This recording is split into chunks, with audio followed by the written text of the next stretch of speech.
Linnea Quigley in a graveyard? Why do I feel like I've seen this before? Welcome to Sick Flicks, where I take a deep dive into the cinematic sewer to help you embrace your inner gore geek. I'm Mike Bracken, aka the Horror Geek, and today we're tackling the long-lost Linnea Quigley film, Heartland of Darkness. This one languished in obscurity for years before the guys over at Visual Vengeance released it on Blu-ray here in 2022. For a low-budget labor of love, this one's pretty entertaining. I mean, it's got Linnea Quigley in a cemetery. That's always a recipe for success. What more do you want? But enough about that. Can Heartland of Darkness summon up enough demonic madness to fill 5 barf bags with splatter? Let's get to the gore and find out. New Year's is a time of resolutions, and near the top of my list of goals in 2023 is learning and trying new things. One of my big blind spots has always been wine. Let's face it, wine can be intimidating. No one wants to be embarrassed when a waiter corrects you on your wine selection. Yeah, I've been there.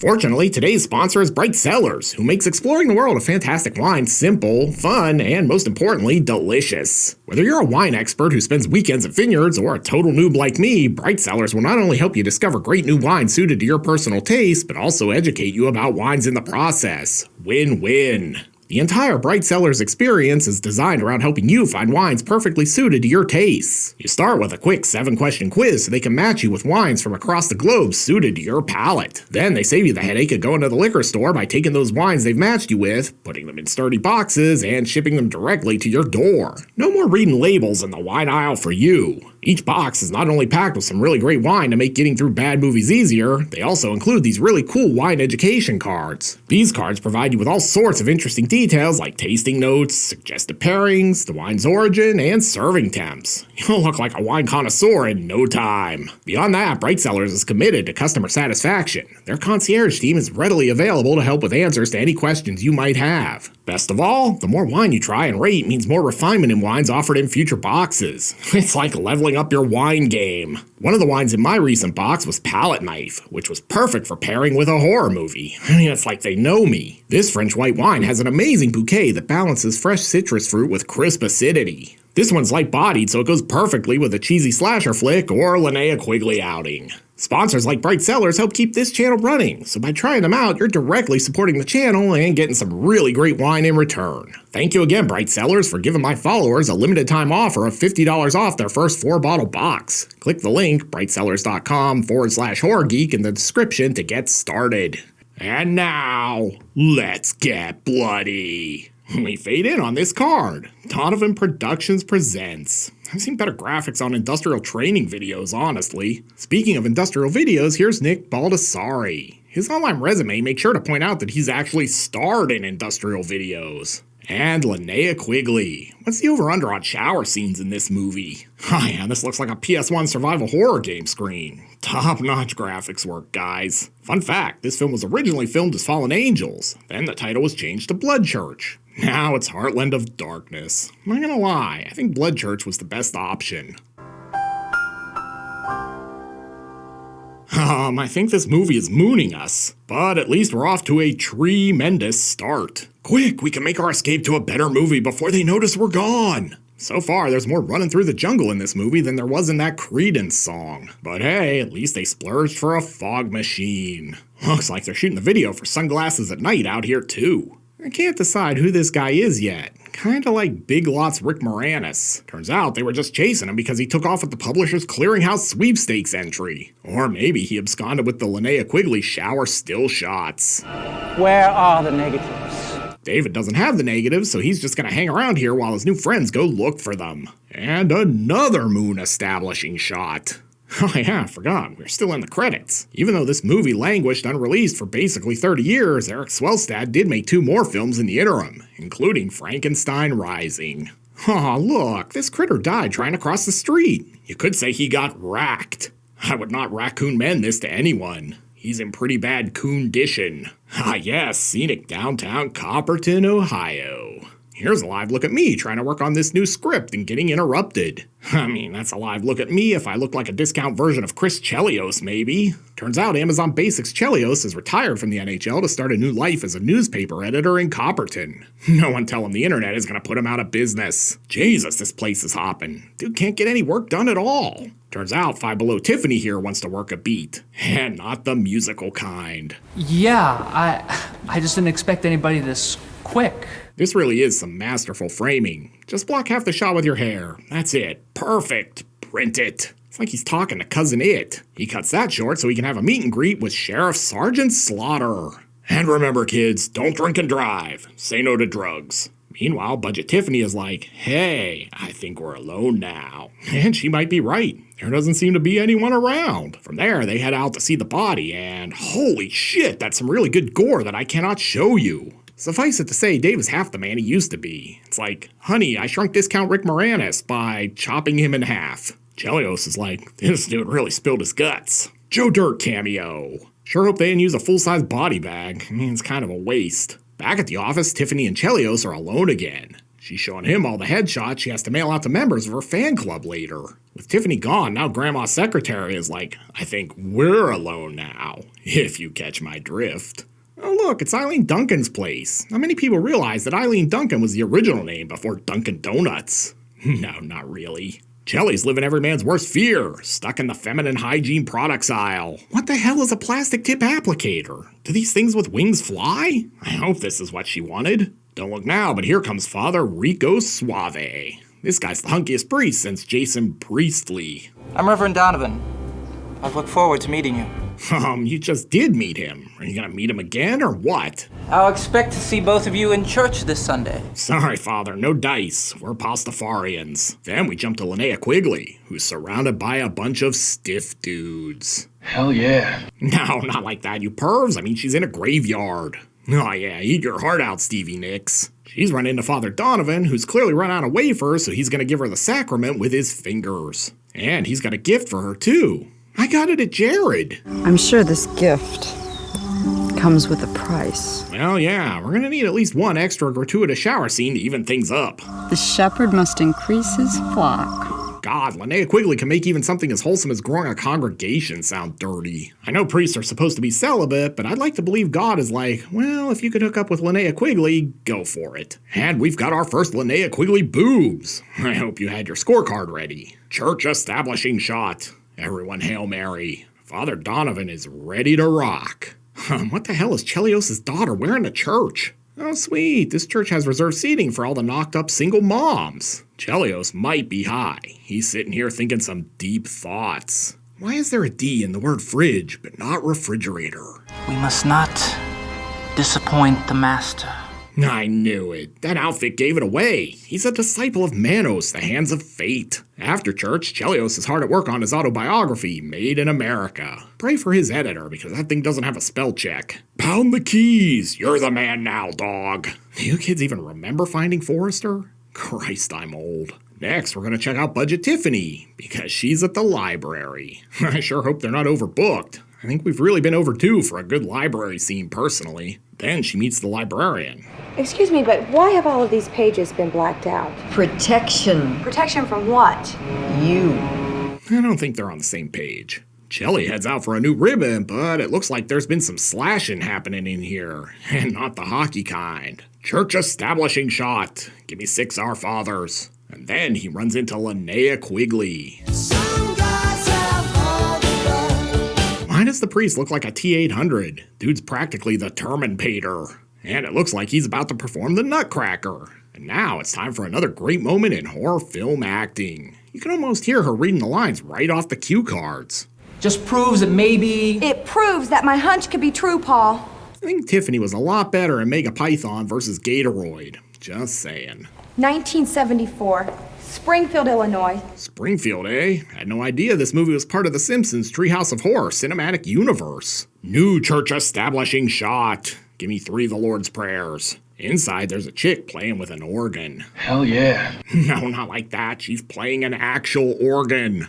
Look, Mary, if you don't get better, I can't take you on the next tour. Over at the next crime scene, Sheriff Sergeant Slaughter hits Chelios with the clothesline. Someday my JR is gonna get better, I promise. I never thought I'd say this, but I think the real Sergeant Slaughter was actually a better actor than this guy. Why, goddammit? Why? Sheriff, you have... I'm not listening. Chelly's not gonna let Sergeant Slaughter chew all the scenery by himself, though. Check out this acting. God damn it, open your eyes! Back the fuck off, Hanson, or I'll throw your ass in jail! Just 2 pros at the top of their game right here. Someone call the Academy. Oh look, our next victim has been glazed by the Holy Spirit. From there, Paul heads off to see the mayor.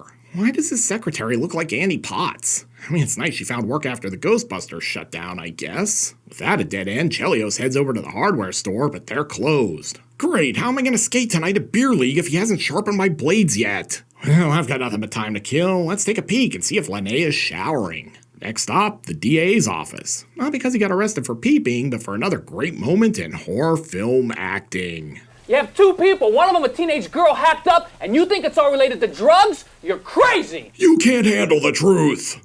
Oh, sweet, the DA has one of Daenerys' dragon skulls on his desk. Tired of this movie, Chelly and Tiffany try to find a better one to watch on TV. No Linnea here, so I guess this isn't the boob tube. They head back to the office and hey, why does this dude look like an old man version of Peter's next door neighbor in Office Space? Turns out this is Reverend Kane, no relation to Big Daddy. And he's here to deliver an exposition sermon. 10 years ago, a man by the name of Dobson butchered several infants in a shack not too far from here. Then he gets to see some photos. This was no boating accident. Man, I missed that bit. From there, they head to the prison, and it's nice to see that Edmund Kemper is such a model inmate they let him pretend he's a guard. Oh god, is Dave Grohl the killer? Was There Goes My Hero really about Satan? I will say that it's nice he's doing his best Undertaker voice, though. Reverend Kane. Bastard. Linda Day George, care to show him how it's done? Bastard! Bastard! Kane wants information, but Dave's gonna throw a monkey wrench into things by not telling him. Bold move on Tiffany's part going with the acid wash dress. I won't date this movie one bit. Tonight, on a very special episode of Renegade, Lorenzo Lamas and Gene Hackman search for Bobby's six killer. Lorenzo Lamas. We are going deep today. I don't know. We really need to watch them walk to their destination in real time? Looks like they're about to bone up on some satanic rituals. Chelly looks like he's thinking some deep thoughts, too. What does water taste like? If you drop soap on the floor, is the floor clean or is the soap dirty? Oh man, not only are these guys Satanists, they're litter bugs, too. Nothing is ever really on fire. The fire is on things. Church establishing shot. Hail Mary again. I feel like we need more Linnea Quigley in this movie. From there, they head over to the church for a priest showdown. These two are on God's A-team, we're probably all doomed. And over in another movie, we're late for class. I'm guessing this is not school dress code approved. Oh hey, it's Linnea Quigley. My prayers have been answered. Thanks, church establishing shots. I gotta say, I bet Hot for Teacher was a really popular song at this school. I mean, it looks like we're about to start anatomy lab here. Rawr. Oh yeah, I've seen a ton of P-Hub videos start just like this. But Chelly's daughter bails. Come back, I'll take my top off. It's in my contract. And back at base camp, the Scooby Gang has made a startling discovery. Father Donovan is evil? Man, didn't see that coming. I'm not gonna lie, it's painful watching these dunces figure out things we all knew from the start of the movie. But look out, Evelyn is eavesdropping. God, could these people be any more boring? They're just talking about hockey stats. Over at the DA's office, apparently this guy has never heard about doorknobs. Man, I said it was opened. Oh, it's just his coach here to drop off his weekly dose of Tren. That explains the breaking down the door thing. This is basically the Liver King origin story. Back at the house, Chelly pops a cold one and sits down to watch highlights on NHL Tonight. And now it looks like we're getting our priest showdown. You're finished. I'm breaking it up. At any rate, Satanic Joel Osteen here sure does a lot of jibber-jabbering. A legend. We have the world at our command. Then Kane says what we're all thinking. You sick, pathetic creature. Kane's ready to start blasting, but unfortunately, he gets Sammy Sosa'd. He then flees into the woods, but he's quickly surrounded by several jobbers from Kevin Sullivan's Army of Darkness. And so much for Father Kane. How the hell are we gonna kill another 45 minutes? Also, how in the hell is there another 45 minutes left in this damn movie? While Father Kane is heading off to meet his maker, Discount Tiffany makes her move for Amazon Basics Chris Chelios. Then back in Tiffany's bathroom, Linnea Quigley shows up. I don't want to jinx it, but we're very close to a shower. Unfortunately, Tiffany doesn't want to share the shower and tries to give Linnea a taste of her pimp hand. In a further unfortunate twist, this doesn't lead to a shower scene or a topless cat fight. What the hell, movie? But we do get this weird scene where Tiffany strangles Chelly. Guess he was at the end of his rope, and he forgot the safe word.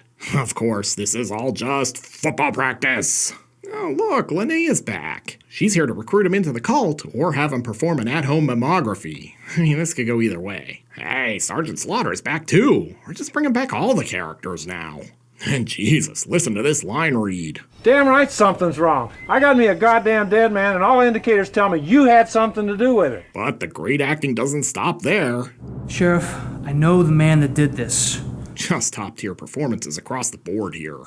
My partner is the John Doe they found last week. Wait, Jonathan Doe from Cinema's Underbelly? Fat John Doe? Man, I guess those murderabilia videos got way too real. And then Chelios lights the lamp. That stick's about to go 5-hole. Hell yeah. Now, well, yeah, exactly like that.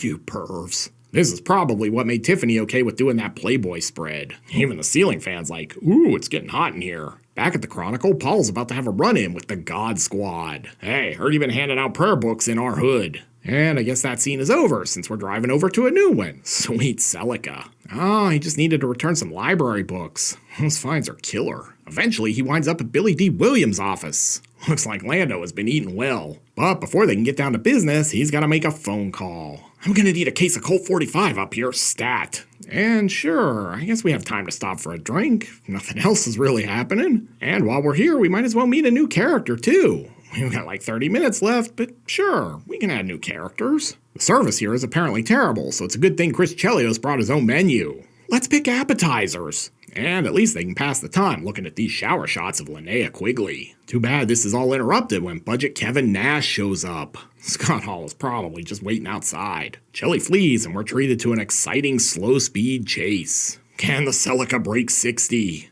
Damn, the Crips have even made it to Ohio. Nowhere is safe now.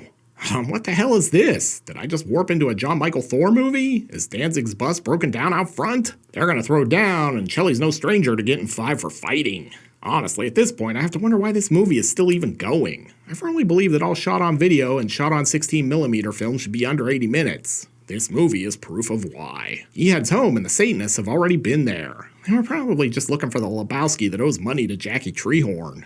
And they've got his daughter. Fucking bastards. Oh, come on. You could do better than that. Show him how it's done, Linda Day George. Bastard! Bastard! Donovan has his daughter, so he heads off to confront the priest, but surprise! See, you can never trust Lando. Then he confronts the sheriff. Where the hell is my daughter, you sick bastard? Closer, but show him one more time, Linda. Bastard! Bastard! Afterwards, we stop for a church-establishing shot. Sergeant Slaughter heads off to cuff Donovan, but he's not having it. Probably should have just locked him in the Cobra Clutch. Too bad for him, the Army of Darkness has a bunch of foreign objects and makes short work of them. Trust me, there's really nothing to see here. Tiffany and Chelly, meanwhile, have had enough. Let's blow this movie and find a better one to star in. Please, God, take me with you. And if you were worried we hadn't gotten enough Linnea Quigley nudity, fear not. I gotta admit, I think having to do serious scenes with no top on probably ups the degree of difficulty. Donovan doesn't want to hook up, so instead he gets her in the sleeper hold. So long, Linnea, but thanks for coming back late in the game for one more topless scene. You are the true hero of this movie. Building establishing shot. Christ, is this movie ever gonna end? Chelly and Tiffany then show up for a pitch meeting with Budget Sam Raimi. Then they break into the governor's office. Sir, you gotta hear this demo. These Wu-Tang guys are ridiculous. Hey, look, it's Officer John Oates back there. He must do this when he and Daryl aren't on tour. It looks like this is the end of the satanic conspiracy, but look out. Scorpio Killer is on the roof. Where's Harry Callahan? That night, it's time for the Black Mass, which is exciting because it means this movie is almost over.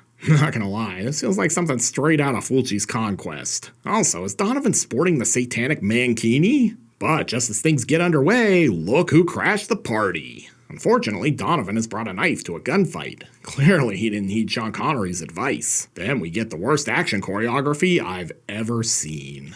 Seriously, what the fuck is this? Donovan makes a convenient escape and wait, is that the end of the movie? I mean, I'm conflicted. I want it to be over, but I need a better ending. Thank God it's over. Oh man, she just jinxed it. And surprise, Donovan's now a cop? Yeah, let's just roll with it. The end is in sight. Aw, poor Tiffany. Back at the church, Donovan's trying to finish his mass. But Chelly isn't having any of that. I mean, look at this acting. No!